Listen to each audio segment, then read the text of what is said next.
Você já percebeu que o homem hoje ele foge de qualquer coisa que pareça mais sério? Não só de casamento, né? Eu tô falando de relacionamento no geral. Sempre quando chega naquela parte de definir, assumir, se comprometer com qualquer coisa que seja real, o cara simplesmente some, né? Ou ele começa a esfriar, ou ele começa a desaparecer, ele dá um jeito de fugir disso. Esse tipo de cara geralmente ele tá curtindo a própria vida, sabe? Ele tá focado nele, tá vendo como as coisas fluem. E você fica ali, né, por muito tempo esperando que ele mude, que ele se comprometa, que ele queira algo sério. Você fica esperando ele ficar pronto para algo que ele, na verdade, ele tem medo de fazer. Nesse vídeo eu quero falar um pouco sobre como os homens hoje eles estão funcionando, né? A grande maioria deles. O homem moderno. De onde vem esse medo? O que mudou na cabeça dele? E principalmente como você lida com isso sem ficar se sentindo culpada, sem ficar se colocando em uma situação ruim, uma situação que você já deveria ter saído faz tempo. E eu quero te falar que muitas das vezes o problema não é você querer algo sério, é você continuar em situações onde o cara já demonstrou esse medo, esse receio, e você ficar na expectativa desse cara mudar. Então fica comigo nesse vídeo que eu quero falar um pouco sobre essa situação, te clarear em alguns pontos. Se inscreve no canal se você gosta desse tipo de conteúdo, para você não perder o próximo vídeo, deixa um like aí para ajudar. Tá, vamos lá, vamos falar o que mudou. Antigamente, era se esperado você entrar num relacionamento. Era esperado seguir aquele protocolo linear certinho de você chegando nos seus 18, 20 anos, talvez até antes, em outras épocas, você já buscar um parceiro. Já existia essa busca por um parceiro porque você precisava constituir uma família. Aos 25 era muito comum que, pelo menos da idade dos meus pais, e até antes disso, você já tinha uma família. Você já tinha pelo menos o primeiro filho. Já era natural que você, nessa fase, nessa idade, já tinha alguém. Sem pensar muito. Eu nem acho que as pessoas escolhiam errado, apesar disso também acontecer justamente por conta dessa pressão.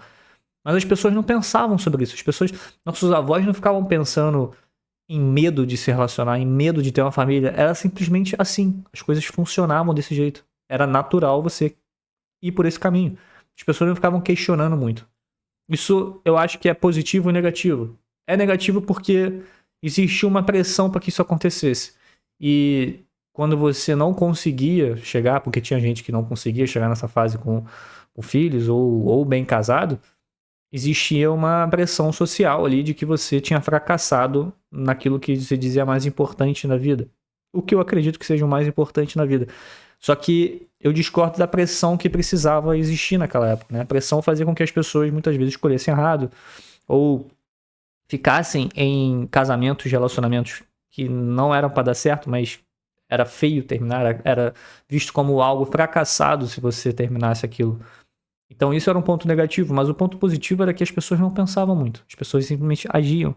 Elas não tinham medo de se relacionar, elas aprendiam a se relacionar. Namoro era um rito de passagem, era uma passagem natural para que você um dia se casasse.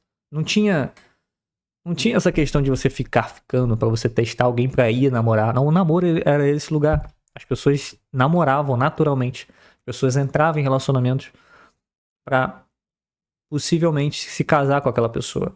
O namoro era um namoro. O que hoje ficou invertido, né? Criaram uma categoria mais, jogaram o namoro mais à frente, criaram essa fase do ficante, né? Essa fase do ficar testando ali, para ter a certeza que vai entrar no relacionamento com aquela pessoa. E o namoro foi o casamento. Essa certeza que as pessoas hoje buscam ficando, elas buscavam no namoro, que era o natural, era pra ser assim. É desse jeito, na verdade, né? As pessoas que inverteram tudo. E hoje o cara consegue ter tudo isso sem se relacionar. O cara consegue ter a companhia que ele teria de uma mulher no casamento. Ele consegue ter o sexo que ele teria de uma mulher no casamento. Ele tem a validação dessa mulher sem ter um relacionamento. Aquela pressão que existia acabou. Eu tô falando da perspectiva do homem, mas da perspectiva da mulher também. Relacionamento hoje virou uma opção e não algo que era talvez visto como uma necessidade. Não que isso era inteiramente ruim, mas era estimulado a você criar isso, construir isso. Hoje não tem mais incentivo, hoje não tem mais. Na verdade, hoje existem narrativas contrárias a isso, né? Existem narrativas justamente querendo pregar que isso não é importante, ou que isso é errado, ou que isso por muito tempo foi uma pressão. Mas isso é um assunto para outro vídeo, porque não cabe aqui. E como hoje é uma opção e não uma necessidade, o namoro, o relacionamento, pelo ponto de vista masculino, por muitos, ele é visto como um risco. É visto como se arriscar a perder a liberdade, a perder tempo, a perder dinheiro, a perder paz. O relacionamento virou um negócio, que a maior parte dos homens eles buscam não entrar, que acham que vão sair no prejuízo. Tem 4 medos reais aqui que o homem nunca vai admitir a você que ele tem, né? Quando se fala de relacionamento. Número 1, medo de perder a liberdade. Medo de abrir mão de opções. Medo de abrir mão do tempo. Medo de ter que ficar dando satisfação. Isso é visto também como algo negativo, né? Você ter que dar satisfação o tempo inteiro. As pessoas hoje elas não estão mais dispostas a abrir mão da liberdade nesse sentido para inserir alguém na vida. E quando você faz isso, naturalmente você começa a dar satisfação, porque existe uma preocupação mútua, né? Não é necessariamente você ter que ficar falando onde você tá ou ter que justificar tudo que você faz. É simplesmente você começar a viver a vida 2. E viver a vida 2 significa dar satisfação, sim. Dar alguma satisfação para outra pessoa. E tem muito cara fugindo disso. Muito cara que acha que isso é algo negativo e que a liberdade, essa liberdade que é vendida para ele, pelo menos na cabeça dele, é algo que ele não pode perder. Muitos têm medo do fracasso, medo do divórcio, né? Uma geração que cresceu vendo os pais se divorciando, ou se não tem os pais divorciados, tem familiares perto, né? Próximos que se divorciaram, ou amigos, né? Pais de amigos que se divorciaram. Hoje é uma geração que viveu essa normalização do divórcio, né? Então é natural que cresça e acredite que esse seja um caminho natural. Então por que o cara vai casar ou buscar se relacionar se o caminho natural é o divórcio, né? Se fala isso, né? Na verdade, eu já ouvi gente próxima a mim dizendo que casamento é feito pra acabar. O casamento ele foi feito pra acabar. Tipo assim, você se casa sabendo que um dia, talvez, muito possivelmente, acabe. E que incentivo esse cara tem hoje para entrar no relacionamento, entrar no casamento, se ele acredita que aquilo ali não vai ser sustentável, se no final ele vai perder lá na frente, se ele tem todos os benefícios de um casamento ou de um namoro, relacionamento, enfim, que seja, sem precisar se comprometer a um de verdade, entende? Por esse lado, por que muitos fogem? Tem cara que tem medo da responsabilidade emocional, né?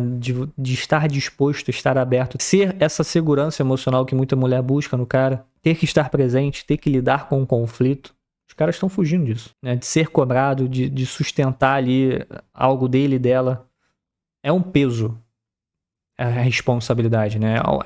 É um peso que o cara tem também quando se fala de relacionamento, que muitos não estão dispostos a ter. Relacionamento é isso. E o quarto ponto é o medo do desconhecido, que engloba um pouquinho de tudo isso, né? O cara não tem referências positivas sobre relacionamento, muitas vezes, né?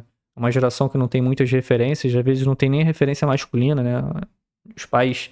Muitos saem de casa, ou depois que se divorciam, ele já não se faz mais tão presente. Ou de fato o cara nunca teve um pai presente. E às vezes o cara tem um pai dentro de casa, mas ele também não é presente.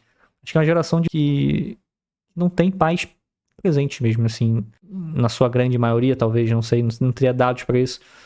Mas é muito comum a gente ver isso. E a falta de referência faz com que o cara não tenha estímulo, né? Você só consegue almejar algo que você consegue ver perto. Né? Se você ver possível, se você tem uma referência boa de pai ou de um relacionamento, casamento dentro de casa, é natural que você também busque isso na sua vida. E ao contrário também. Se você não tem, você não vai buscar. Porque você associa relacionamento, casamento àquilo que você viu dentro de casa ou viu próximo a você. Então a falta de bons exemplos faz com que muitos não queiram arriscar. Eles têm medo desse desconhecido, eles não têm referência de como trilhar o caminho. Então eles encaram o relacionamento como um problema, como uma armadilha, como algo que não deve arriscar, porque o resultado é um só, é o fracasso. E como você lida com tudo isso, né, que eu te falei, sem se destruir, sem se cansar? Porque você que tá aqui, beleza, você tá entendendo como é que muitos homens funcionam hoje, mas você quer um relacionamento sério, você quer se proteger desses caras também, você quer achar um cara que não teve esse tipo de problema ou que não tem essa visão sobre o relacionamento. Você justamente tem que evitar esse tipo de cara para você não perder seu tempo, certo? Então como que você faz isso? Você alinha suas expectativas desde o começo com o cara que você estiver conhecendo. Sempre que você estiver conhecendo alguém, você vai falar que você é uma mulher que não tá buscando nada casual, que você não é uma mulher que aceita ser ficante, que você não fica ali 2, 3 meses para saber se namoraria com o cara. Você vai dizer tudo isso de várias formas diferentes, tá? Eu tô aqui simplificando, sendo direta com você. Você não precisa falar dessa exata forma quando você estiver conhecendo alguém. Mas essa é a mensagem que você vai passar. Inclusive eu falo sobre isso dentro do manual de papinho, te dou vários exemplos lá. Clique no link na descrição para você entender. Tenho certeza que vai te ajudar bastante. Você tem que mostrar para esse cara que você não tá ali só curtindo a vida. Porque a maioria dos caras, eles conhecem esse tipo de mulher. Eu tô aqui falando muito da perspectiva do homem, mas pra existir essa facilitação também, né? Pra existir também essa falta de vontade de querer ter um compromisso, isso também vem muito do resultado de que muitas mulheres hoje também, além de muitas não quererem relacionamentos sérios, querem ficar ali também ficando, tem medo de se relacionar, tá? Tem muita mulher que também tem, elas mesmas facilitam demais a vida do cara nesse sentido. Então o cara, ele não precisa se comprometer com nenhuma mulher pra ele ter uma namorada, sem ser namorada, entende? As ficantes, né, as pessoas que ficam ali um tempo, as que aceitam esse tipo de coisa, fazem com que o cara realmente não queira se esforçar para se comprometer. Então isso é um comportamento condicionado hoje de muitos homens, justamente pela facilitação, não só da mulher, mas do mundo no geral. Essa falta de esforço vem de vários aspectos. Aqui eu tô falando só desse ângulo aqui. Então você tem que se posicionar, você tem que falar que tá buscando algo sério. Se o cara foge do assunto, ou se o cara sempre tenta acalmar você, ou fazer você acreditar que as coisas têm que fluir com mais tempo e tal, isso já é uma red flag pra você não continuar se envolvendo com esse cara, porque esse cara quer facilitar a vida dele. O homem que tá fugindo de relacionamento, ele quer facilitar a vida dele ao máximo. Então se o cara te trata como namorada, o cara tá ali com você sempre, todo final de semana, te chama, e mesmo assim diz que tá fugindo de compromisso, sai fora, porque, mesmo depois de você se posicionar, sai fora disso porque ele já demonstrou que ele só quer você sem o compromisso de verdade, sem ter que se comprometer 100%. O cara se compromete só 50%, 80%.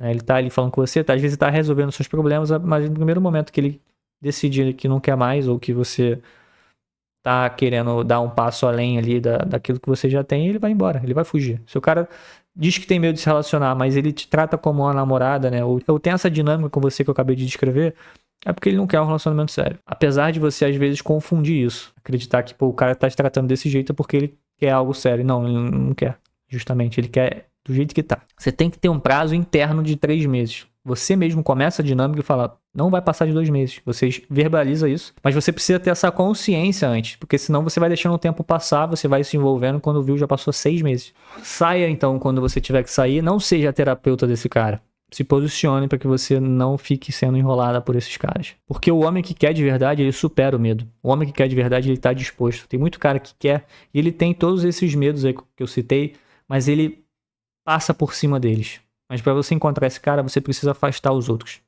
Os errados, principalmente. Não perca tempo com um cara que já demonstrou que não quer nada com você. Nada sério. E se você quiser aprender a identificar se esse cara realmente tem esse medo, se esse cara realmente está disposto, clica no manual de papinho, como eu falei anteriormente, na descrição. Vai fazer sentido para você, vai te ajudar e você nunca mais vai ser ficante. Eu fico por aqui. Se fez sentido esse vídeo, deixa o seu like, se inscreve no canal. Vai me ajudar a crescer e você receber mais vídeos como esse. Menos ilusão, mais intenção. Até a próxima.